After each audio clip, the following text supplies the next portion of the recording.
doesn't make any, but it doesn't make any difference which one goes first. The point is you are developing mindfulness of body, and that can be using the breathing as a basis, or it can be using the feet as a basis, or indeed any other part of the body. But in the Mahasi Sayadaw system, we use the rising and falling of the abdomen or the feeling of the feet. But it's only mindfulness of body. Which foot goes first isn't really relevant. Anyway, from then on, I always say right goes thus, left goes thus. Another thing, when you come to the end of the walking meditation, you turn around and then you walk back. Apparently, you should always turn to the right. And one time I was doing it, I never thought about this, and I'd get to the end of the path and I would turn left, turn around to my left, and then go back. And somebody came and told me, you are doing it wrong. You cannot turn to the left. So my question is, if I turn to my left, will I not get enlightened? But if I turn to my right, then I can become an arahant. If you frame the question in that way, it starts to sound ridiculous. Whether you turn left or turn right is not going to affect whether you become an arahant or not become an arahant. However, if somebody says to me, the system is you turn to your right, okay, I'll turn to my right. I do think there is a value in following a system, in acting as a group. And since to turn left or turn right doesn't really make any difference, why not? I can just do it the way that they want me to do it. So ever since then, I've asked many teachers, why do we turn to the right? And some people come out with some answer, but it's always nonsense. Other people say, well, we just do it because that's the system, which is actually a good answer. That's just the way we do it. Don't question too much. If, of course, I start to get agitated and I think, no, I want to turn to my left, I don't want to turn to my right, then, of course, that's my own desire, my own dosa, like anger, that I don't want to do it their way, or desire that I want to do it my way, however you want to categorize it. That, of course, I should be mindful of and I should note. So ever since then, I always just follow the system. I turn to my right. It's okay. Then during the last retreat, I noticed our director, Dr. Hansa, he's turning to his left. I saw him a number of times. He turns to his left. So first of all, I think, I can come and point my finger at you. You turn the wrong way. But then I think to myself, hey, that's nice because it shows you can turn to your left or turn to your right. The point is mindfulness, not which way that you turn. Another thing that they say, you should always walk east to west, or northeast to southwest, or northwest to southeast, but you shouldn't walk north to south. Why? I've heard a number of people saying this, and there was an instance of this in the book of Mahabua, Venerable Mahabua.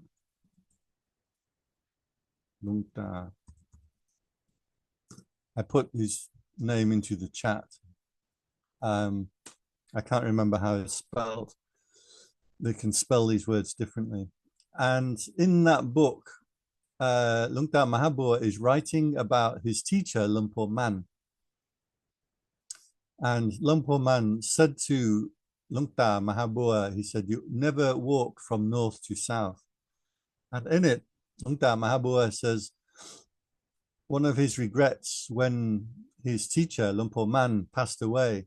He said, I forgot to ask him why we can't walk from north to south.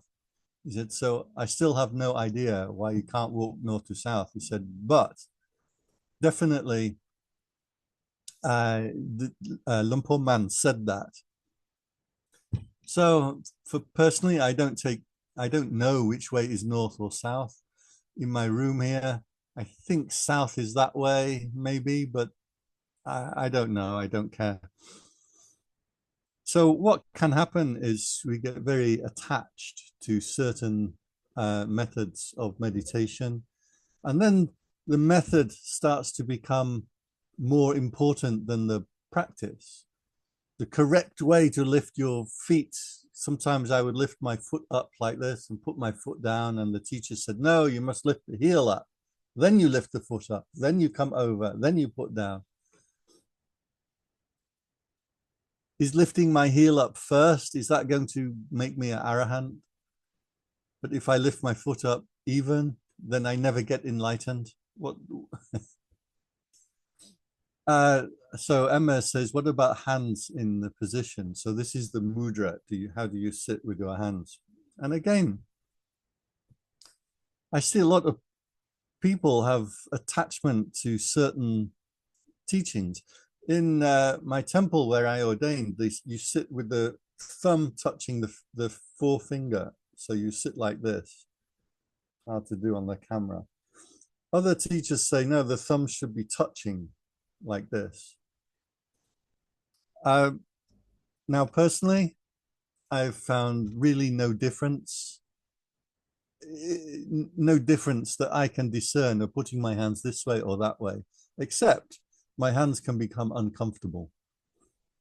So I really don't think we should be worrying about our hands. So I just put my hands where I want to put them. That's me personally. One of my friends is kind of co-teacher of mine, a very good friend of mine, and she is a Qigong teacher. And you can find her at, I would really recommend, Qigong is a really really good aid to practice. And actually, it's a really, one thing I do is we do the Qigong instead of walking meditation sometimes. Partly because it's more interesting and it's more fun. It has much more movement. It's going to make your body feel better. So we often do Qigong instead of walking meditation.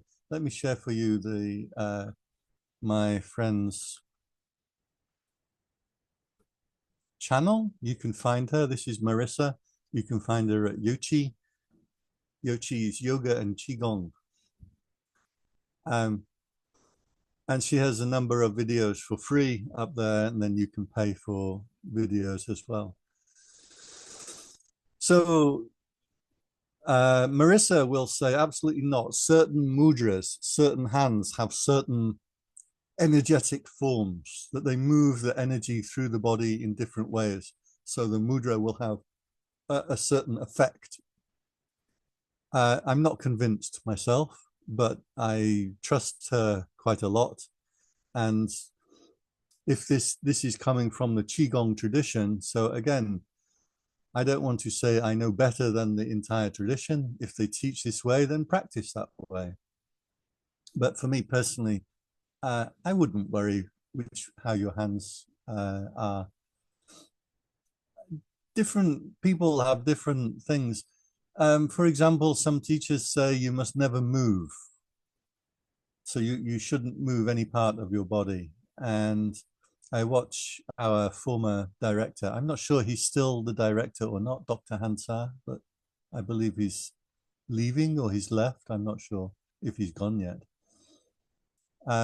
And he would sit for like 2 hours, 3 hours, never move anything. It's terrible. I'm always sitting meditation and I'm always looking out the side of my eye. Has he moved yet? I'm like, oh man, my body is hurting. I want to move. For me personally, I move if I want to move. Who will get enlightened faster? The person who never moves in meditation or the person who moves? For sure, if you move every time you want, you will be moving, scratching, fidgeting, changing posture. So that's not good. On the other hand, do you have to sit for 2 hours, 3 hours and not move any part of your body? So for me personally, when I want to move, I stop and I check, do I really need to move? If there's an itch or discomfort, I stop, I watch, see how the itch changes, the feeling of it changes, the discomfort changes. Then if I decide I'm going to move, I usually wait for at least 2 minutes. So I give opportunity for the feeling to change or give opportunity to examine the feeling. And then if I need to move, then I move. This will bring us on to a important topic that I've said during the retreat. So if you do the retreat with me, I will have mentioned this. Other teachers never mention it, but there are 3 distinct different kinds of pain in meditation, and it's important to distinguish between these kinds of pain, because many teachers tell you you sit through pain, you must always endure pain, pain is part of it, and that's true. You have to learn to sit through the painful body. I might mention also, if you attain to concentration, to samadhi, the body will suddenly appear very pleasant to be in. So pain is not going to be always throughout the meditation. If you can concentrate or apply the mind in the right way, you will start to experience these times when the body becomes suddenly very pleasant to be in. When you're entering into the early stages of concentration, consciousness becomes drenched through the body. The Buddha described it as like honey and flour being mixed together. Then the honey is pervasive throughout all of the flour. In the same way, the consciousness becomes suffuse or diffuse through the whole body. The body will appear as pleasant, not exciting, not thrilling, not ecstatic, not orgasmic, but just kind of mildly pleasant, kind of vibrating, tingling sensation throughout the entire body. And I should also mention that piti rapture that we saw yesterday in a couple of the suttas. Piti, as it comes together, feels really quite pleasant through the body. So when we talk about pain in the body, do remember that this is not permanent. It's not going to be the only experience, but you can expect these pleasant sensations of body to come up. And when those pleasant feelings of body come up, you can enter into that. Don't reject it. It means your mind is concentrating in the right way. 3 kinds of pain in meditation. First kind, shall I put this into the chat? This is not a classic teaching. This is a formulation I have put together. You won't find a sutta on this specifically. First kind is posture pain. Second kind is dharma pain. And the third kind is real pain. So yes, this is not a classic teaching. This is something that I've pieced together or learned over my time as a meditator. The first thing, posture pain. If you sit stationary for a long period of time, your body will hurt. This is standard for all people will get this. And if you look at people sitting in a room, they're constantly shuffling, constantly moving, constantly adjusting, constantly tipping their body, moving their legs. For all human beings, simply holding a stationary posture is going to be uncomfortable for human beings. This kind of posture pain also, if you sit for a long period of time, your body is not accustomed to that posture. So if you're sitting cross-legged on the floor and you're not accustomed to it, it's going to be darned uncomfortable. And I've seen this with Thai monks who have been sitting on the floor since they were 10 years old. Their body is just accustomed to sitting on the floor. They can't understand that a Westerner who comes, who hasn't done meditation, they've never sat on the floor. That posture is going to be extremely uncomfortable for that Westerner. And I've seen so many times Thai monks or Asian monks just have no idea what they are asking people to do. There's one case of a man who's, I think, around 75 years old. He's Australian. He came to meditate in my temple, and he's waiting for a knee replacement operation because his body is getting old and worn out. And the monk said to him, sit on the floor, right leg on top of left leg, right hand, left hand, fingers touching, back straight. Of course, he can't even get into that posture, let alone sit for an hour in meditation. He can't even get into the posture for 30 seconds. He's never sat on the floor since he was 5 years old. So we should recognize posture pain. Posture pain will arise because you are not accustomed to the sitting posture.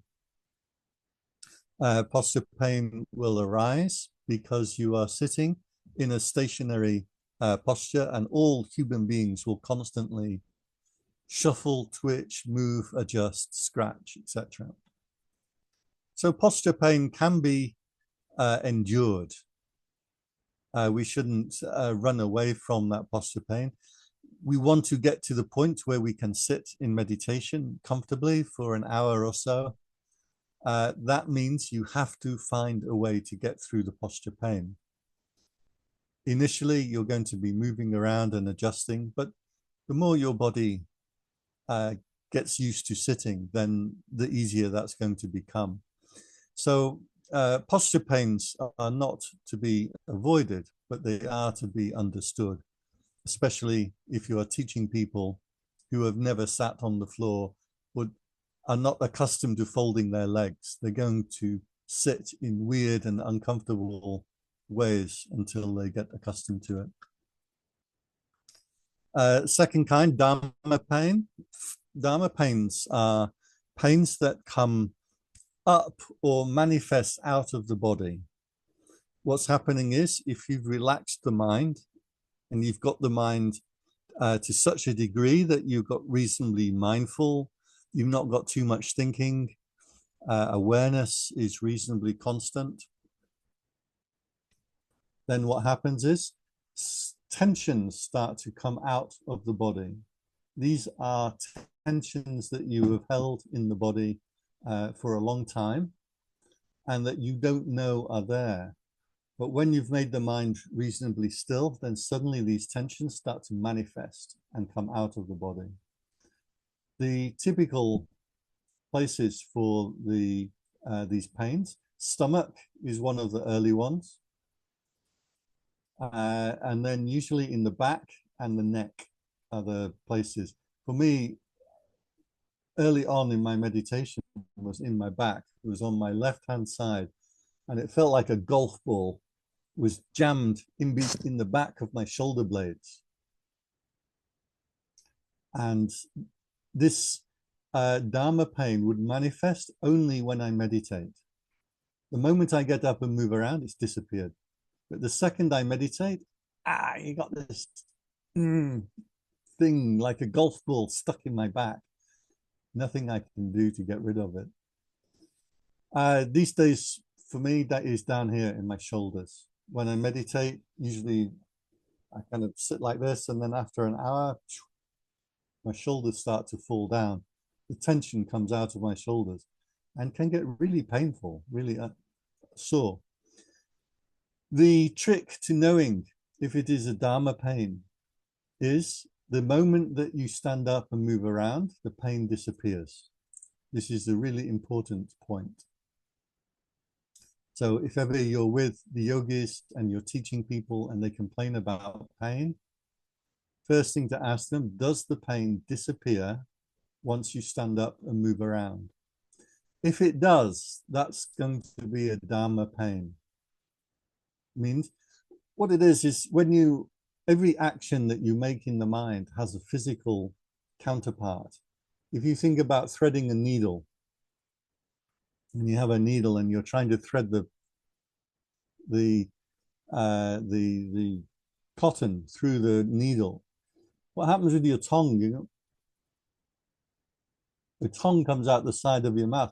Why does the tongue come out the side of your mouth? Why do you like that when you're concentrating? The act of doing, concentrating that focus in the mind will manifest in the body in some particular part. You know, if you're angry, your shoulders will come up. The anger will manifest in your shoulders. If you are disgusted by something, your stomach will clench up. That's why it's called disgusted. You know, the word gust, gustation means stomach. You look up the original word, G-U-S-T, gust, always refers to the stomach. So disgusted means something you feel in your stomach. Your stomach will clench up because something you find disgusting. So every mood, every emotion, every action that you make with intention will have a physical counterpart.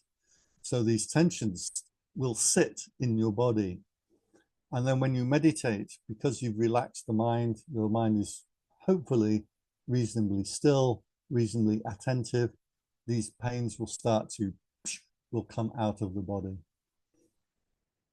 If you are teaching someone, then first thing to ask, does the pain disappear when they stand up and move around? If it does, this is a Dharma pain. And the only thing you can do with a Dharma pain is endure. You have to endure the Dharma pain. And you can actually quite enjoy the Dharma pain because you know it's something that's coming out of your body. When I had this golf ball sized Dharma pain in my shoulder, it went on for about 6 months. And every time I sit, within a minute, this pain will suddenly appear. And of course, you try methods to try and get rid of it. I try exercising my shoulder. I go and ask the yoga people, what yoga can I do? And they say, you do this and this. And nothing worked. Some of the other teachers said, you just have to endure it. If you're trying to get rid of the pain, you won't work. You just have to accept it, make friends with it. Like, well, I have better friends than the Dharma pain. He's not my friend. Then one day I was sitting and just something in my mind went,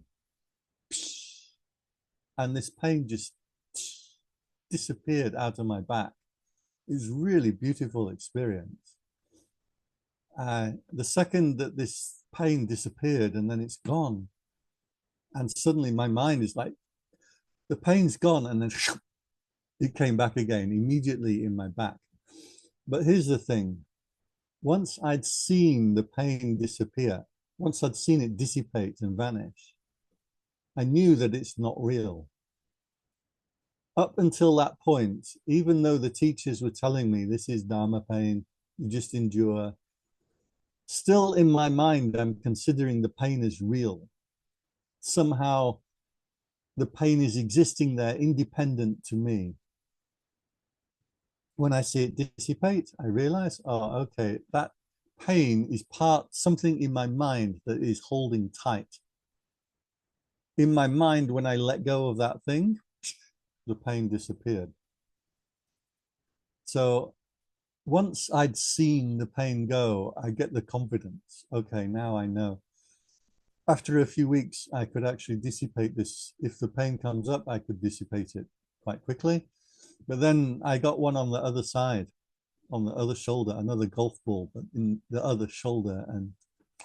But again, now I know that it's not real. It's not that there is something wrong with my shoulder. It's not that that pain is going to always be there. So, yes, Dharma pains are tensions that you hold in the body, have their origins in psychology, in your thoughts and feelings and emotions. They can be let go of as you purify the mind. The third kind of pain is real pain. And this you must be careful of, because I have seen many meditation teachers give really bad and wrong advice to people. Real pain means there is something going wrong in your body. And if there's something wrong or disjointed in your body, you can't just sit through it. Dharma pains you sit through, posture pains you endure, but real pain, you have to be careful and don't go telling people to sit with real pains, especially in America, because somebody is going to sue you. They're going to take you to court and sue you for damaging their body if you say this. The key to knowing if a pain is a real pain is when you stand up and move around, that pain will still be there. If that pain then follows you around, then either you're doing something wrong or there is something wrong with your body. So very often the real pains will occur in the knees and sometimes in the back, especially the lower back, if somebody has real back problems. This can come from things like arthritis or diseases of the joints. What happens where the bones join up, in between one bone and the other bone, there is a layer of cartilage. And with arthritis and other diseases, this joint between the bones will start to swell up and become painful. If this if this happens during meditation, you can't tell somebody to sit through it. That's not the right thing to do. And you may cause them real permanent damage. Maybe they need to move to a chair. Maybe they need to stop meditating for a while until the thing changes. Maybe a different posture will work. Who knows? Maybe for me, my knees hurt a lot when I first started sitting, but after a while, my body got accustomed to it. So that was a posture pain. I have a friend of mine, she's an experienced meditator, and her knee started to hurt in meditation, but it follows her around. So even when she stands up and walks around. So I told her, no, you have to stop pushing through the pain in meditation if you have a real pain.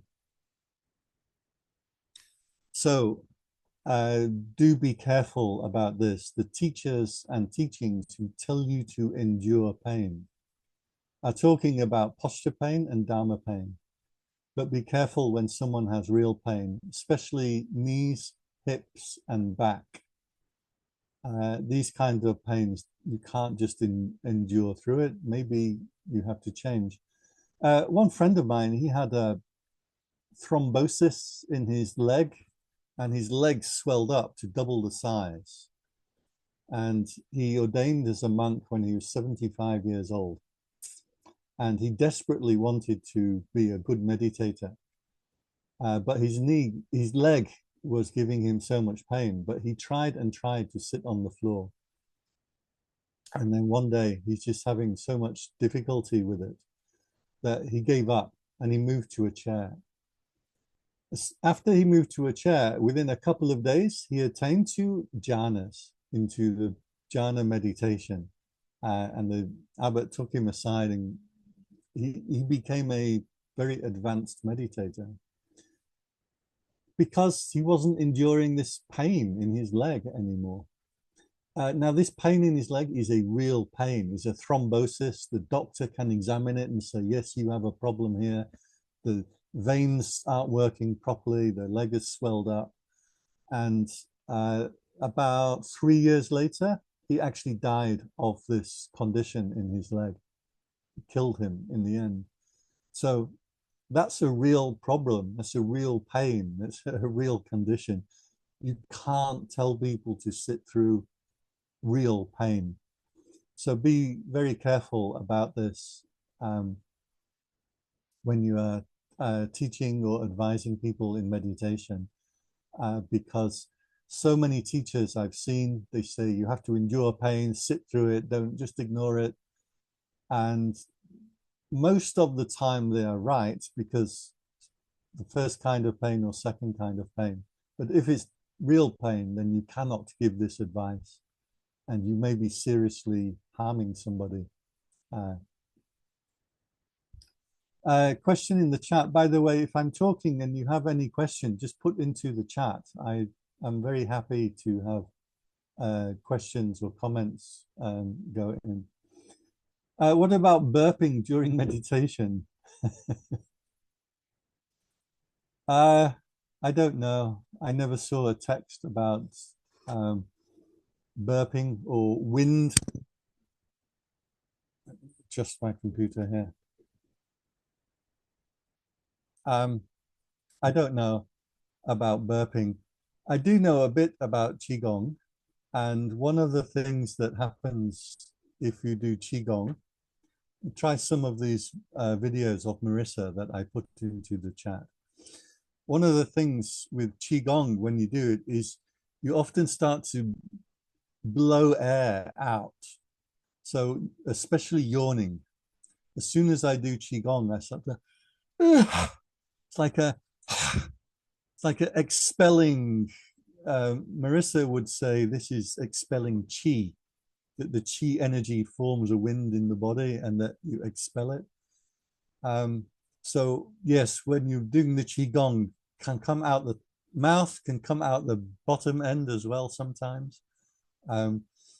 So she says this is the qi blowing out of the body. I don't know about burping, probably because you've been drinking Coca-Cola or something. I don't know. Kumirat, what do you say? You're a Qigong expert. Is that qi? Is that qi blowing out? What do you have to say about this?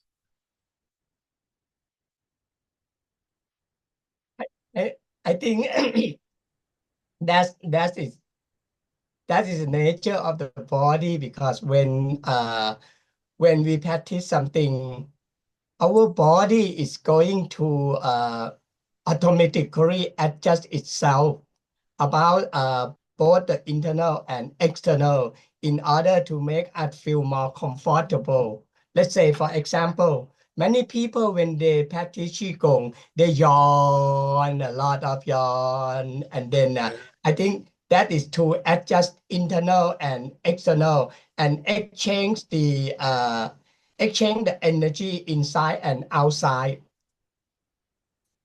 Yeah. So you also find the yawning happens a lot. Sometimes, let's say in the meditation, when I sitting meditation, I know that my chi flow. I know that it circulate among, even though I not focus on it, because I got it inside. So it flow, and then in order to adjust, because we are in the sitting, we cannot move our body. Inhale, exhale, we cannot move the body. So sometimes I yawn very much, yeah, Okay. in order to adjust it. Yeah, I get the yawning in Qigong. I never get yawning in meditation. Sometimes the burping, but that just comes from the stomach. I can give you one tip, and remember where you got this tip from. If you are on an aeroplane and your ears start to hurt, best thing you can do is yawn. Sometimes they say chew gum and things like this, or blow the nose like this. Nah, you have to yawn. If you yawn on the plane, it will clear the ears. So yeah, I've learned how to yawn on demand. If I'm on an aeroplane, I can make myself yawn. I can just I do this for a minute, and then I will start to yawn.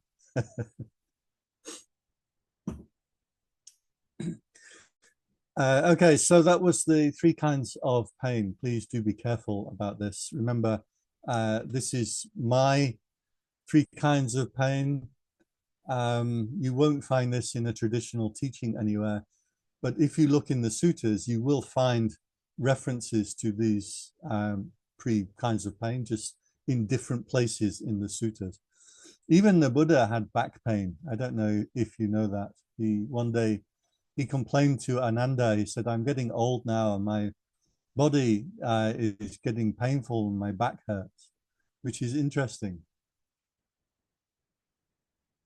So somebody said burping is a good sign of getting rid of defilements, purifying negative karma.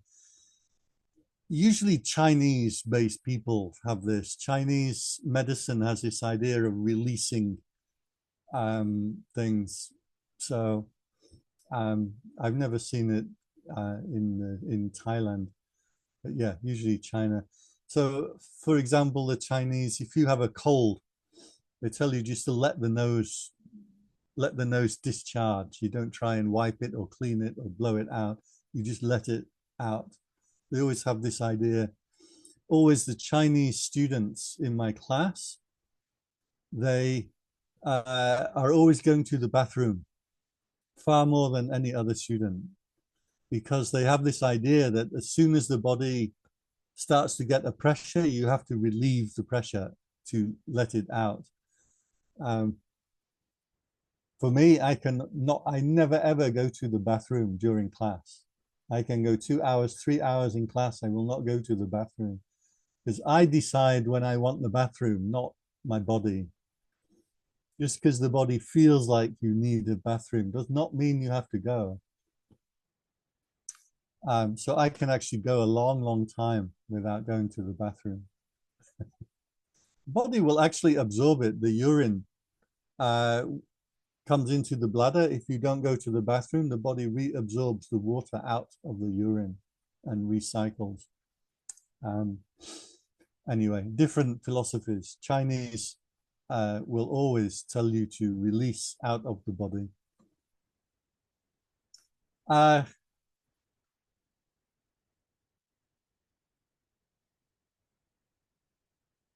Yeah, Yochi and Qigong. You have Qigong for world peace. You have Qigong. She had a Qigong for Valentine's Day, a love Qigong the other day. I've done this a lot. She's a good friend of mine. We work together. And in fact, if you look through the videos, you may even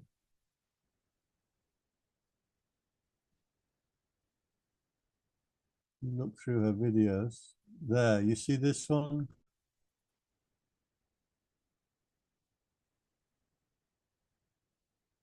Hello, friends. Welcome.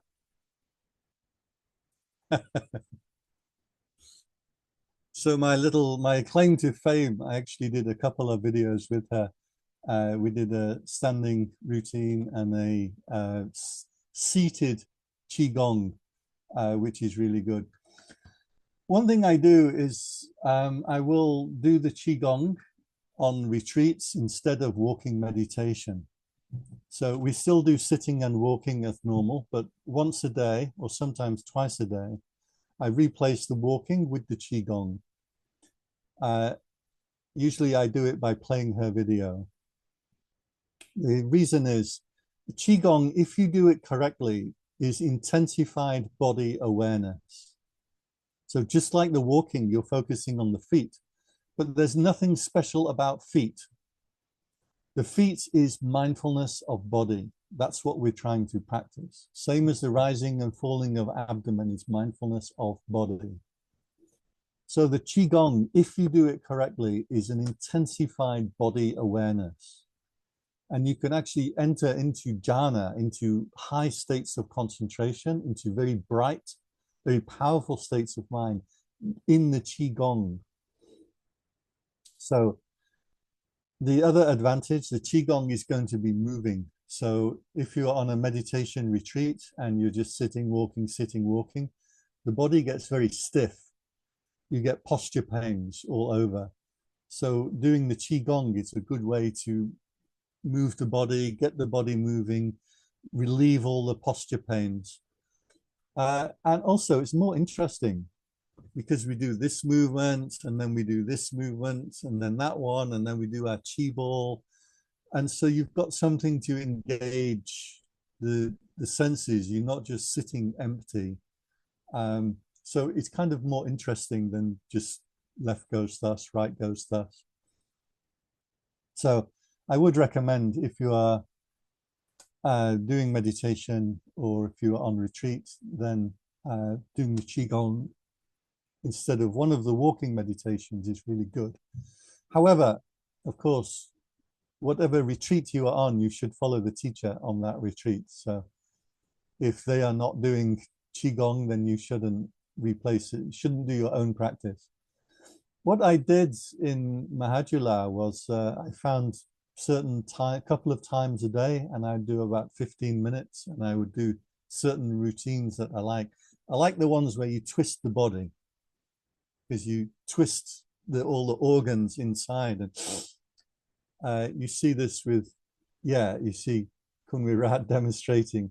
He's knocking on the doors of life, so you can knock on the front and back of the body. But I like the one where you if I can get this on camera. So you're twisting the arms like this. They call twisting the doorknobs. So one arm goes up, then the other arm goes up and come down like this.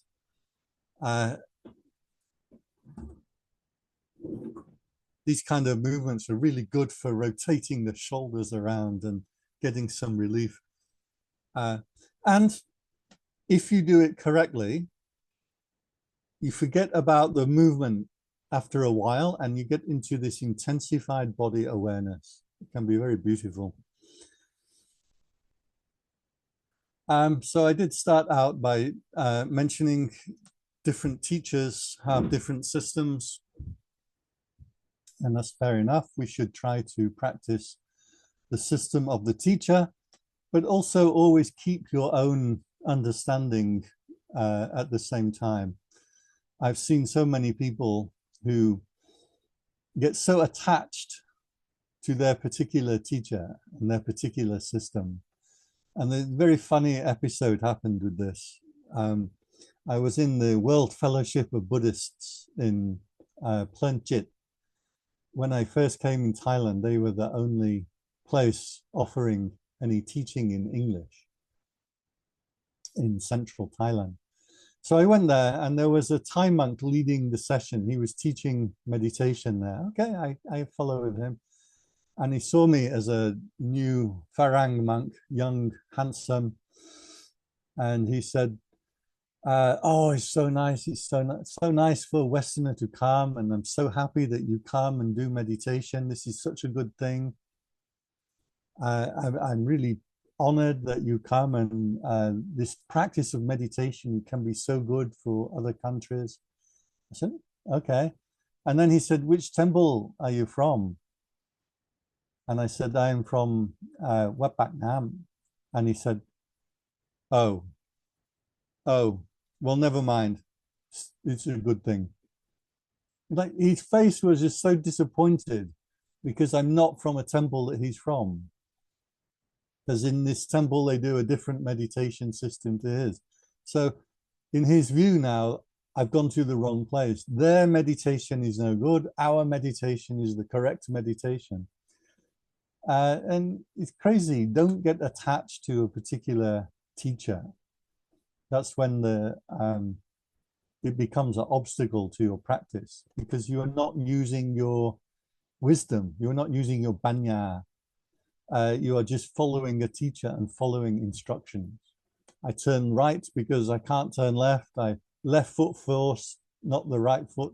These things are just the system. They're not the goal. In terms of vipassana versus concentration, there is a very good sutta, or very famous sutta, which I put on the screen for you right now. This is in the Anguttara Nikaya. If you are not familiar with suttas, this thing at the top, Anguttara Nikaya, refers to the particular text. So when we talk about suttas, we always make reference to the text where it comes from. I put this into the chat, or maybe I didn't. I think I did, but some people weren't here, so I can put it into the chat again.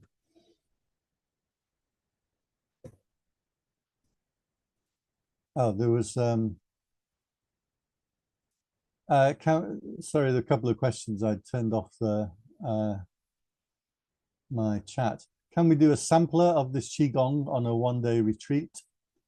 I'm not sure if you are on retreat, you can check with the teacher if he minds. I would recommend Marissa's videos. They're very nicely done.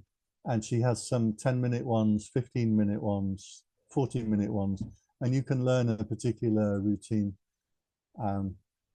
So if you wanted to do it, I'm not sure, maybe in Bangkok, I don't really know of anybody doing Qigong except for Kun Virat here. He does at the BIA. And I would be interested to do an afternoon of Qigong and meditation with him in the BIA. I would be willing to do that. I'm a big fan of Qigong.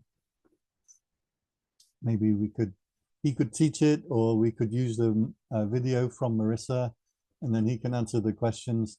Because I don't know the theory behind it. I only follow, like, I do this move and this move and this move, but I don't really know the theory, and we should understand the theory too. So maybe we can set that up one of the days. One question: meditation and Qigong practice fit in every day? You can do what you want to do. Depends if you are working and you only have limited time, or if you have more time. Depends what you like to do. For myself, I've had some years where I do more walking and no sitting. Other times I do all sitting, no walking. The Qigong, I really like to do it, but I'm too lazy. And so I never do it. And then when I do Qigong, I just do the movements that I like to do, rather than doing a proper routine. But what I have found is when I stop deciding what I like and I don't like, and I just follow Marissa's routine, I just follow it without worrying, I have a much better experience. So choosing, I want to do this move, not that move, I think just do it. One thing I would warn with Qigong, needs to be reminded, don't try and follow the movements if you can't do it. If you're experiencing pain, or if you're getting dizzy in the head, then stop. So Marissa will also say this if you're with her in person, like if something's not working or something's got tight, you can stop and shake it out and rejoin. I would get a lot of pain in my feet doing Qigong, so I'll stop and I'll shake my foot, I'll shake it out, and then I'll rejoin. I did have one woman who fainted during the Qigong. She was trying so hard to follow the movement, but something wrong, and her mind, and she fell over. So yeah, use your intelligence. Sometimes I did meditation and got pain. It seems like Dharma pain, but after I finished, it needed an hour to disappear, or maybe several days.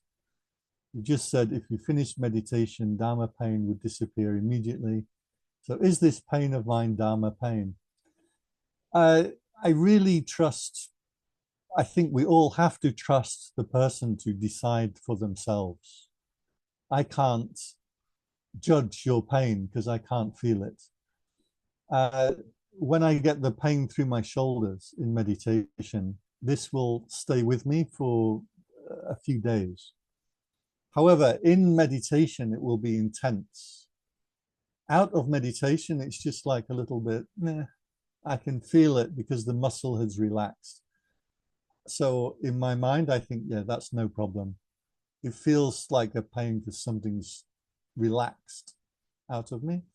But you have to decide for yourself. I would say if a pain continues for an hour or more, then be careful. Maybe a bit of exercise or yoga or qigong or something will loosen it up and move it out. Maybe not. You're the only one who can decide. And I would really recommend this when teaching people meditation, is you have to trust them to make their own decisions. You give them the information. So in this case, I don't know. You'd have to decide for yourself if this is a real pain or Dharma pain. Okay, in this famous sutta, let me just adjust my chat. This is a well-known sutta, Tattya Samadhi Sutta. And the Buddha, this is very short, fairly short sutta. So the Buddha says there are 4 kinds of people in the world. Some people have internal serenity of heart, but not higher wisdom for discernment of principles. Now,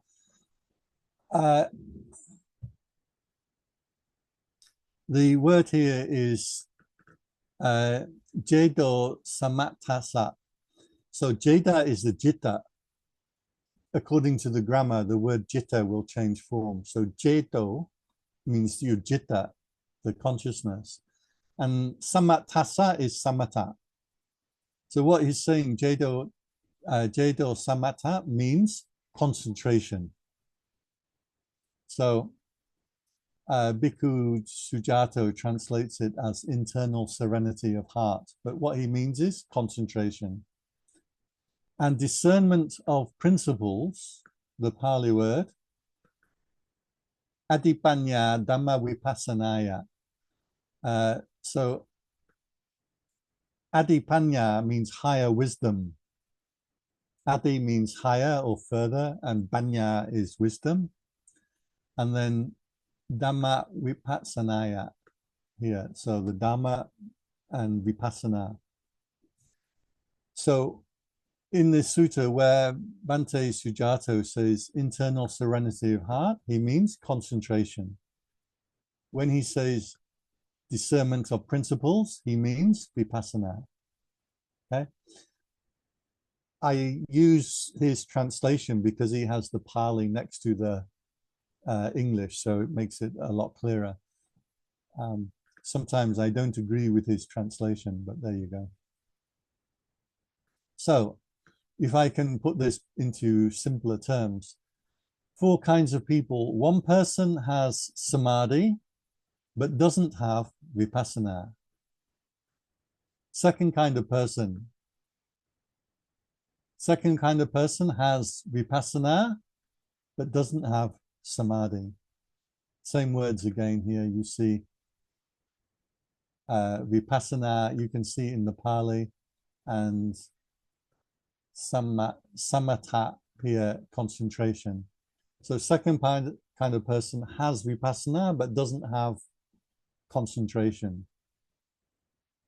Third kind of people does not have samadhi, concentration, and he does not have vipassana.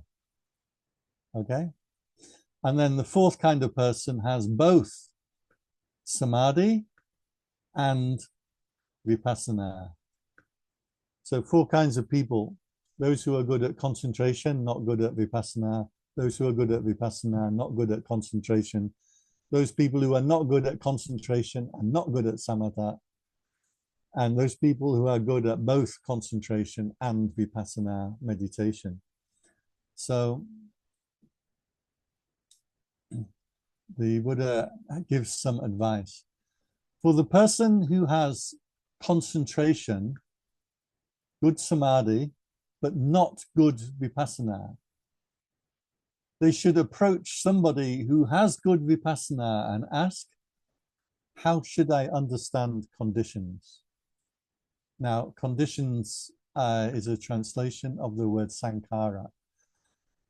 Sankhara is the translation and meaning of sankhara is debated a lot in Buddhism, so it's difficult to give exact.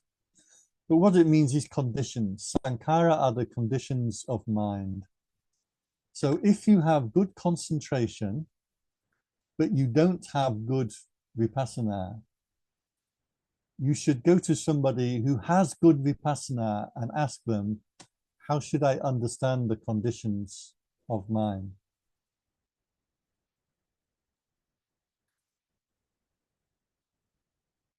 Okay, for the person who has good vipassana, remember discernment is Bhante Sujato's translation of vipassana.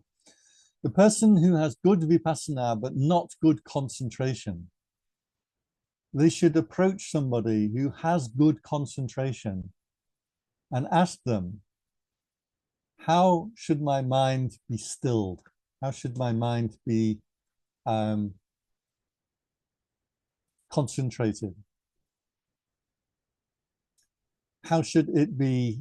So he's using the word stilled, santa petabang, settled,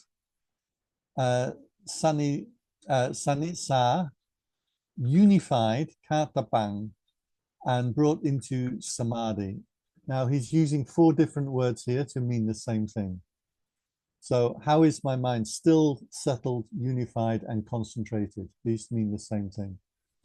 So if your vipassana is good, but your concentration is not good, you should seek out somebody who has good concentration and ask them, how do I concentrate my mind? For the person who does not have good samadhi and does not have good vipassana, sounds like most of us, right?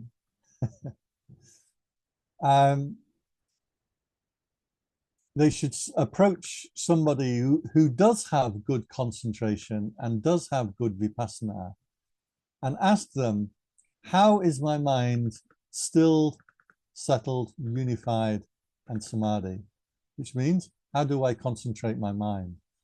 And he should ask them, how should conditions be seen? How should conditions be comprehended? How should conditions be discerned?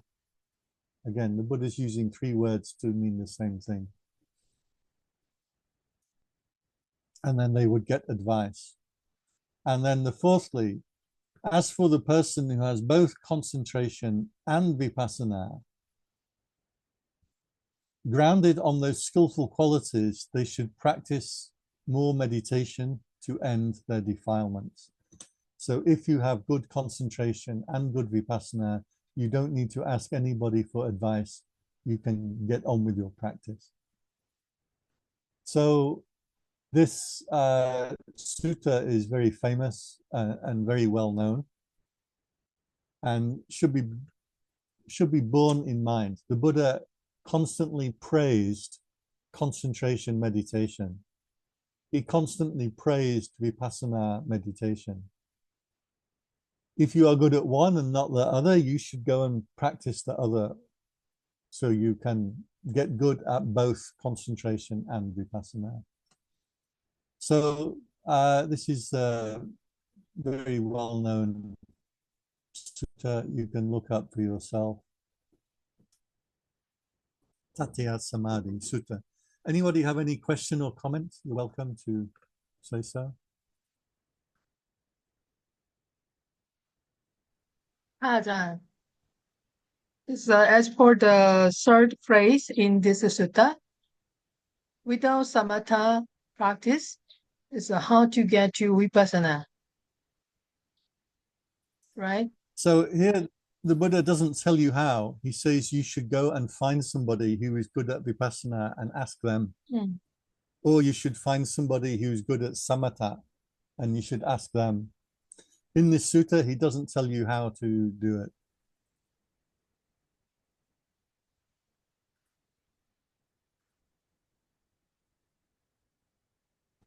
No, Ajahn, I think the question is, when we talk about vipassana, they should have samadhi or samatha. It's like there's a relationship between the two. So one cannot get vipassana without samadhi. Is that the question? Yeah, but in this sutta, it says that some people are very good at vipassana, or in the word of the sutta, they're very good at understanding the conditions of how the mind works. And some people are very good at samatha, very good at concentration. So the Buddha is saying that whichever one you are good at, you should go and learn the other one also, so that you have samatha and vipassana together. That person can just get on with the practice. Yeah. Oh, I see. Which means the Buddha recognized that there exist some people who can have vipassana, are good at vipassana, but not good at samadhi. There exist people. Okay, I understand. Yes, he's saying that specifically. Yeah. Of course, if you are doing either practice, you always have some concentration and you always have some banya, some wisdom. So you cannot separate the two entirely, but certainly some people are very good at one thing, some people good at another. I met this young boy. I say boy, he's maybe 22 years old. And I asked him about his meditation. He came for a meditation retreat and he was very evasive. He didn't want to answer me. And I kind of catch on to him. I like, you're avoiding my question. I said, how do you meditate? And he said, well, there are 4 noble truths. So I try to understand suffering. I'm like, no, I didn't ask you how many noble truths there are. I said, how are you meditating? And he always evade my question, always avoid my question. And when I pushed him further and further, I found out why. This kid was very, very able to practice concentration meditation.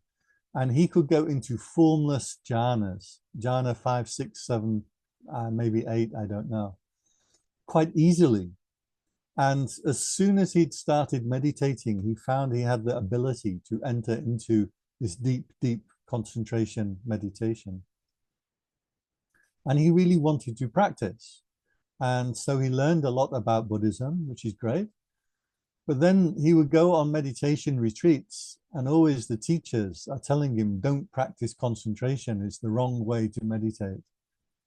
But he wanted to practice this thing, which is real. So I would say that very definitely some people are very adept at practicing concentration just by nature or birth or for whatever reason. Often though, the people that practice concentration don't really understand Dharma. So I was with a well-known teacher. I won't mention his name, but he's very well-known in Thailand and very advanced master. I mean, very advanced, far, far more than I can do. I mean, he's really up there. But his meditation had come naturally, and he'd never really learned Dharma properly. So he had a slide he put on the PowerPoint projection.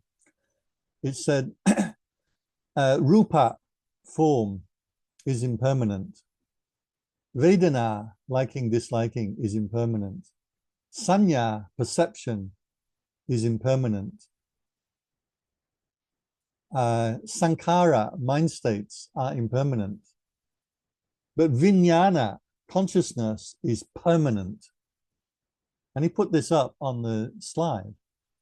Now, if you know Dharma, standard formulation of Dharma everywhere throughout Buddhism, it says vijnana consciousness is impermanent. Like over and even the morning and evening chanting in the monastery, we chant this. Rupang anicca, Vedana anicca, Sanya anicca, Sankhara anicca, Vijnana anicca. We chant this. This is standard Dharma. Vijnana is impermanent. And he put this slide up on the show and he said, Vijnana is permanent. Now, I know he's a very advanced master. He's a great master in Thailand. I respect him a lot. But his understanding of the Dhamma and the terms is not that good.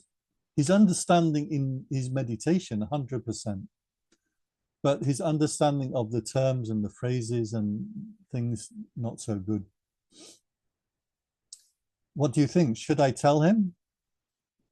Should I tell him, Lumpur, Vijnana anicca, or do I keep quiet? What do you think I should do? Let me explain why he says that Vijnana is permanent. Citta anaramana is an enlightenment experience. So citta, remember, citta is what knows. Aramana is the object. Citta anaramana, the citta without any object at all. That does not arise and cease. So when he's referring to Vijnana, he's referring to this citta that does not arise and cease. Citta is what knows. Citta is not a thing. It's not a perception. So what he's saying is that citta, purified citta, is permanent. It cannot be destroyed. It does not arise, does not cease. The aramana, the object, is the thing that arises and ceases. So what he says is correct, but he's using the wrong word. Vijnana is not the same as citta. Anyway, that's what was happening. So I did tell him, I said, but surely Vijnana is impermanent. And he said, no. He said it's permanent. So then I don't argue with him. 100% I know this teacher, this master is very, very advanced. So okay, that's one sutta. Another sutta I wanted to mention because for some reason people were very struck when I gave the teaching about the tortoise, about the turtle during the retreat. For some reason, everybody remembers this thing about the turtle. I can mention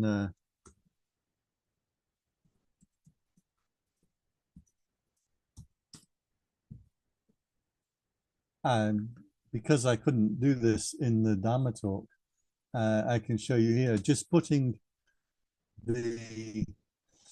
this into Google Images.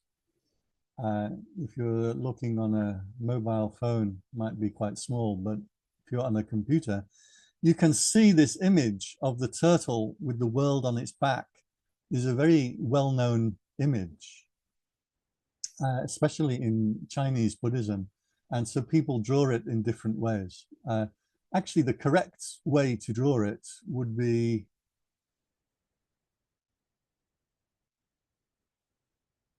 it doesn't. Okay, this one would be the correct way to draw it. With the world actually balanced on the back of a turtle shell. But you see people draw it in many, many different ways. So why does the turtle have a world on its back? And why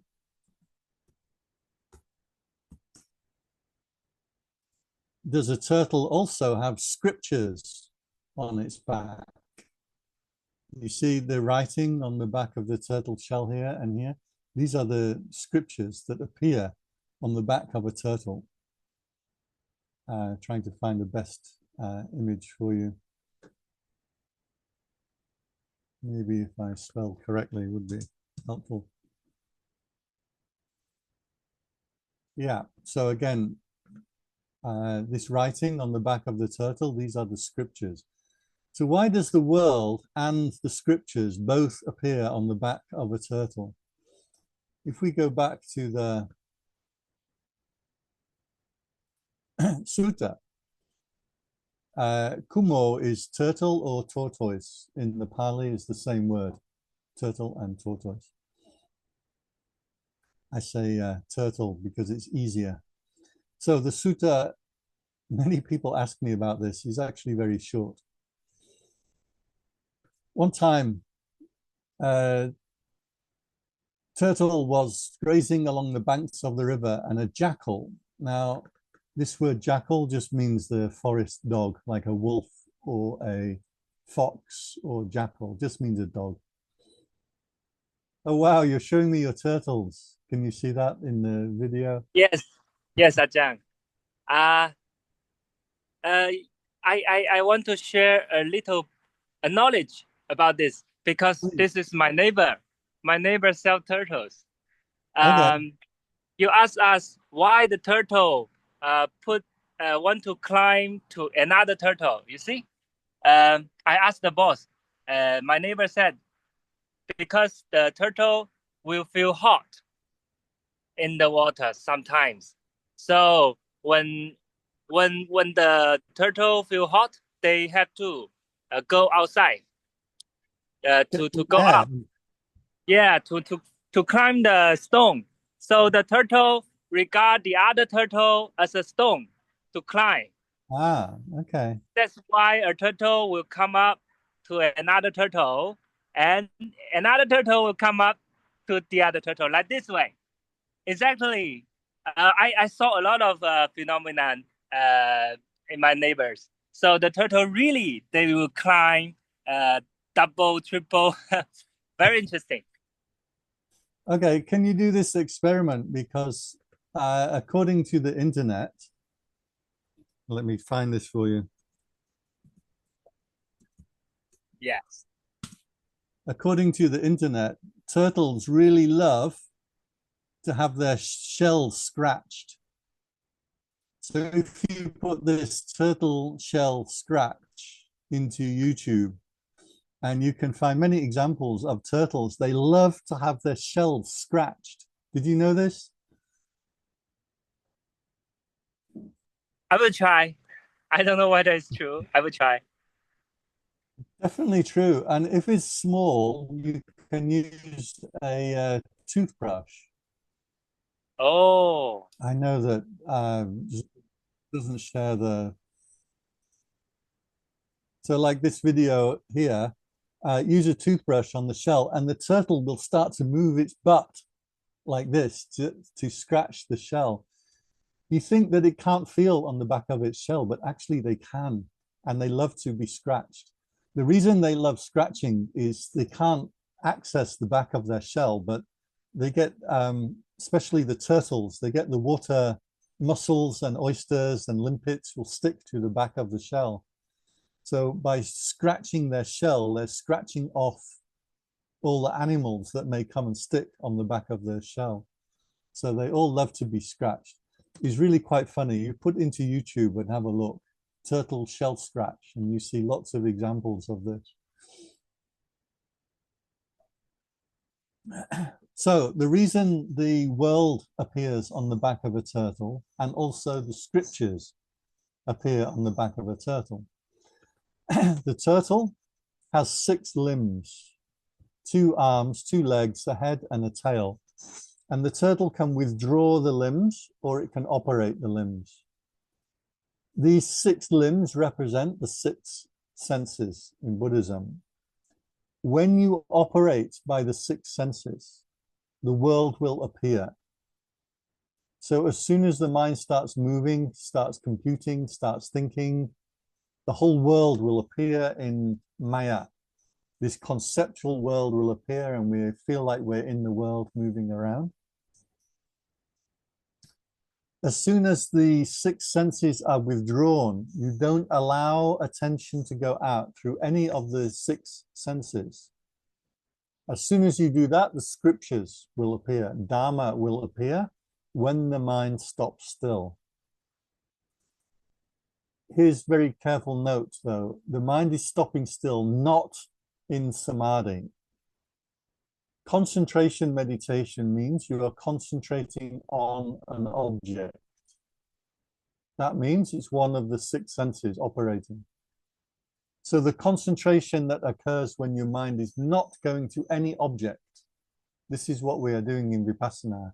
Seeing, seeing, smelling, smelling, tasting, tasting, touching, touching, thinking, thinking, always bringing the attention back. At some point, you get to a samadhi, a concentration. You are not concentrating on any object, but you are just in stillness. Then the scriptures appear, Dharma appears. Let us see what the sutta says. One time the tortoise was eating along the banks of the river, and a jackal or a forest dog came along hunting. The tortoise saw the jackal coming, and so it drew its limbs and neck inside its shell. It kept passive and it kept silent. This word passive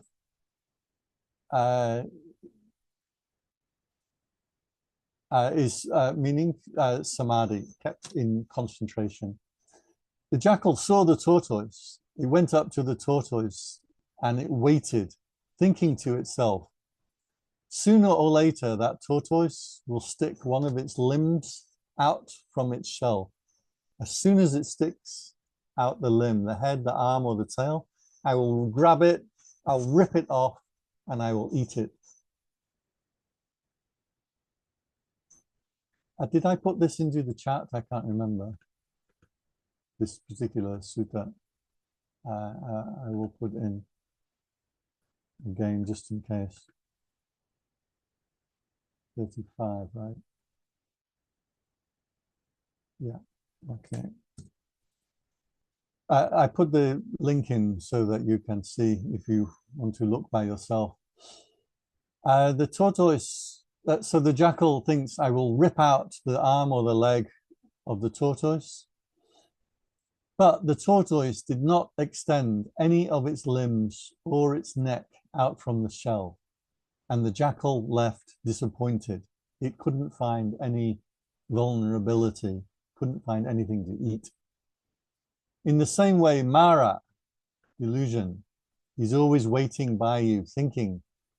He will get hold of you by your eye, ear, nose, tongue, body, or mind. That is why you should live with your sense doors guarded. This, to me, in my personal practice, this is how I practice meditation. This is my primary method, exactly the way that the Buddha taught it. How do you live with sense doors guarded? When you see something with the eye, you don't get caught in the features and details.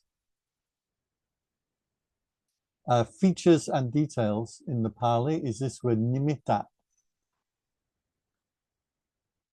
And anupaya janagahino. Gahino means to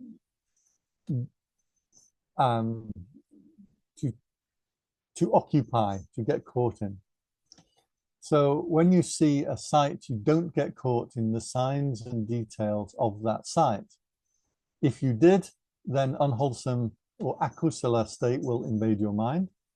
You get caught in desire, greed, liking, disliking, etc. Then Mara has got hold of you, like the jackal. When you hear a sound with your ears, smell an odor with your nose, taste a flavor with your tongue, feel a touch with your body, same thing. When you know an idea with your mind, the sixth sense, is mana, same root as the word mental in the English. So when something occurs to your mind, you do not get caught in the features and details of that thought. If you did, your attention now is caught in that particular object. So you dwell with all sense doors guarded. Mara will leave disappointed and will not find any way to attack you. So this statement here that I highlighted, this is how I practice meditation. Very firm, tight, controlled guarding of the sense doors. You don't allow attention to go to anything. When this happens, the mind will come together in concentration, but not concentration on an object. For normal samadhi practice, concentration practice, the way that people teach it is to focus on the breathing, focus on light element or earth element, focus on metta or whatever. But all of those are objects of mind or objects of body. This kind of concentration the Buddha talks about, the mind cannot concentrate on any object at all. This is what we are doing in Vipassana. If you see, it's just seeing, bring attention back. If it's hearing, just hearing, bring attention back. So they give us a verse at the end. A monk, a mendicant means monk, or meditator is fine. You don't have to be a monk. The meditator should collect their thoughts.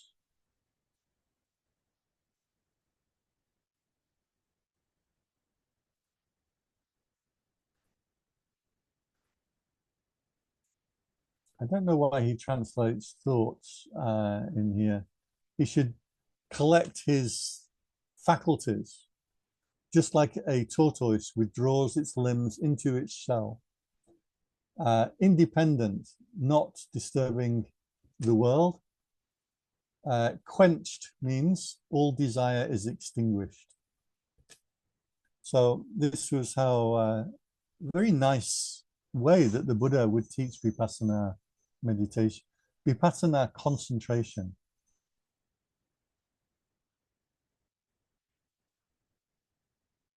Everybody clear? If you have any question, feel free to ask something or to put into the chat if you prefer.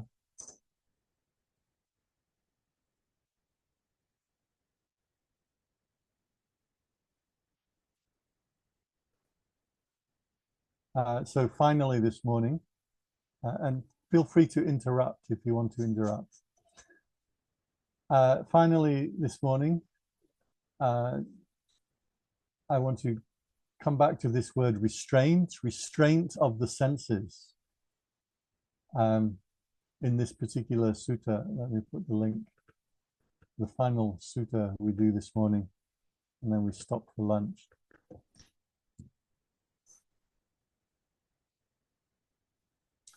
Monks, I will teach you someone who is restrained and unrestrained. Restrained here is the word Sangwaro. I don't know if you know, my Pali name is Cittasamvaro, right? Citta. So I am one who has restraint of my citta. The name that my Upajjhaya gave me. How is somebody unrestrained? There are sights of the eye that are likable, agreeable, desirable, pleasant, sensual, and arousing. Once again, the Buddha uses here 6 different words to mean the same thing. It means you are drawn into it. If you welcome that sight, then you should understand my skillful qualities are declining. This is what the Buddha calls declining. In Thai, suam means to go down. Now remember, the way that we understand this is one thing arises in attention at a time. Remember our Freudian psychology? Consciousness is only aware of one thing at a time. Your unconscious may be aware of many things, maybe a lot going on in your unconscious mind, but the conscious mind only aware of one thing at a time. So something that comes up into consciousness usually is based on one of the senses, seeing, hearing, smelling, etc. But remember that object is a gestalt. It can include many different things. If I give you this, show you this thing right here, this is my shaver. This is an object of eye, but you also know what it is, what it does. You know roughly the value of this. You know this is 2,000 baht, is not 20 baht, is not 10,000 baht. You know roughly the value, the use, the shape. So this is an object of the eye because you are looking at it But when that thing comes into attention, you also remember the other thing, mental qualities are also attached to the object. So one thing comes into mind at a time. If you welcome it, if the attention goes out to that object, then your skillful qualities are declining. Smells, tastes, sounds, touches, again, go through the 6 senses. There are things that occur to the mind that are known, likable, agreeable. My example is always Donald Trump. You bring Donald Trump as an idea into the mind. Do you like it, agree with it, disagree? Is it pleasant? What happens when you bring the idea into the mind? The mind will get attached into that idea. Liking or disliking doesn't matter. The mind gets drawn into the idea. If attention is getting drawn into things of objects of the mind, the eye, the nose, your good qualities are declining. This is being unrestrained. And how is somebody restrained? Now we have the opposite. So again, there are sights known by the eye, likable, agreeable, disagreeable, pleasant, sensual, arousing. But that meditator does not approve, welcome, and cling to that thing that has come into conscious attention. This the Buddha says is not declining, or we can say bhavana, we are developing. So that is the difference between restrained and unrestrained. Remember, the key to understanding all these suttas is that one thing arises in conscious attention at a time. Because you cannot control your eye and your nose and your thoughts and your mouth and your body. You can't control all of this at one time. It's not possible. But the one thing that is coming into your conscious attention, that moment, you're either drawn into it or you are restrained from it. That's the practice of restraint, vipassana meditation. And I call this vipassana because you're not concentrating on any object. You are simply withholding the mind from going out to anything. Ajahn, I have a question. Can we naturally restrain our mind, but we don't control it? Which means when we when I see an apple, I really like to eat it, or I like the smell, I imagine a lot. My mind all goes into it. However, there is a choice that I can control myself. Oh, don't think about that. Keep the gatekeeper alive. The gatekeeper, you should not go outside. The feeling is like I have to make the choice that you cannot go out. You can only stay in the home, don't go outside. But sometimes the feeling is not good. Like, in Chinese, the parent always keep the child stay at home, don't go outside. Outside is too dangerous. But the feeling is so bad. I don't know how to express the feeling, but I think the practice is not natural. The practice is so tough. I don't know how we can just naturally restrain our mind, but don't control it. Okay, so when we talk about control, normally what we mean by control is applying attention to something. So for example, if I'm doing Photoshop and I'm manipulating images on Photoshop, I am applying my attention into the computer. I am controlling myself on something. So that kind of control, applying on something, that we stop. So I can practice dance. I don't, but I have friends who practice dance, or my qigong or whatever, is applying attention to something. When I read my book, I am applying my attention to it. That's the control. Not allowing the mind to go to anything. It is a form of control, but we are not controlling onto something. We are simply bringing attention back home.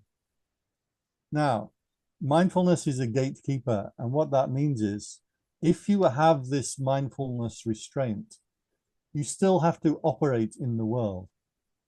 That's why it's called a gatekeeper. When you have good motivations, you can act on them. When you have bad motivations, you don't act on them.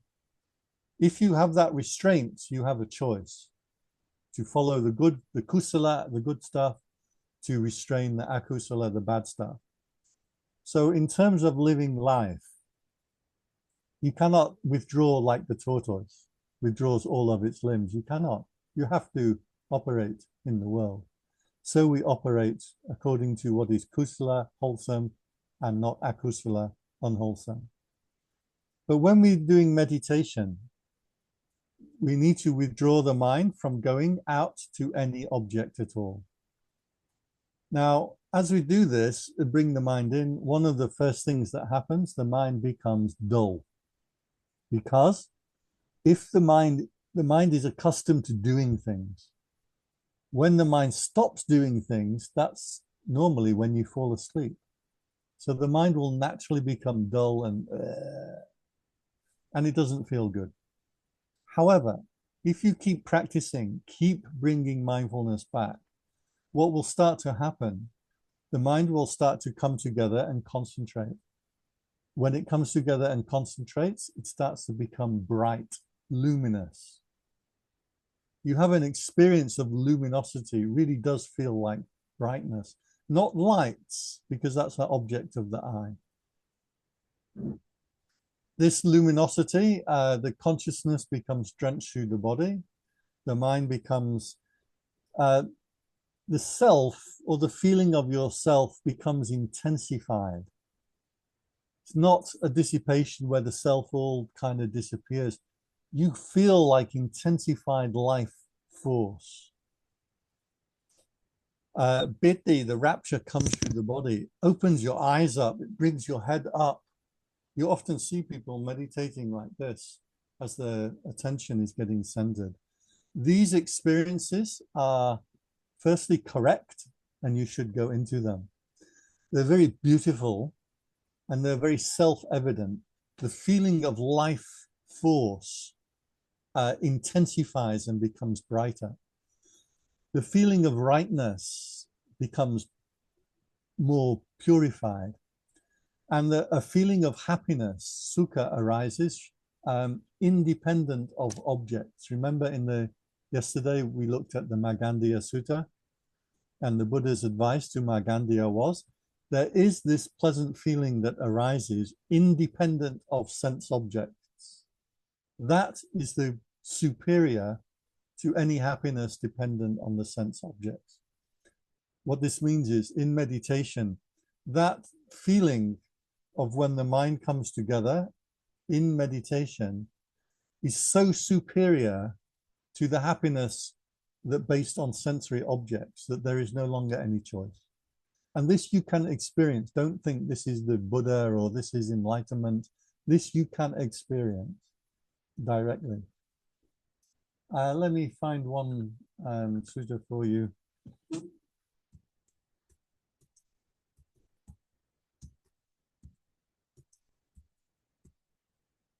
I think I can find it this way.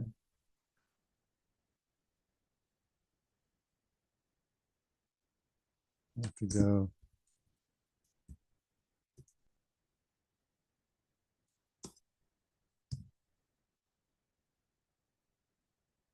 I may have to find it for us after lunch, because it's 11:15. Why don't I do that? I'll find the sutta for you that describes this.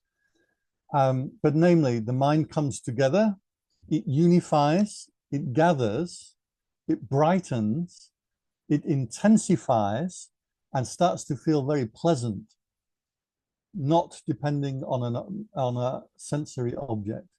this is a happiness not because I got something nice to eat, or because my party won the election, or because somebody praised me. This is a happiness that comes up just from purified consciousness. So trust this system and note when these experiences do arise, because it means the mind is attaining in the right way. I'll find a short, simple sutta that will describe this for you in detail, and we will do this after lunch. It'll take me a few minutes to find it. Anybody else have any question or comment? We all ready for lunch? I'm not eating today. I've only porridge today. Okay, I will see you at 1:15. I have some chanting to do, so I will be here 1:15. Okay, and then we talk about walking meditation. Thank you อาจารย์ bye bye Thank you อาจารย์ Thank you ครับ Thank you อาจารย์ Thank you.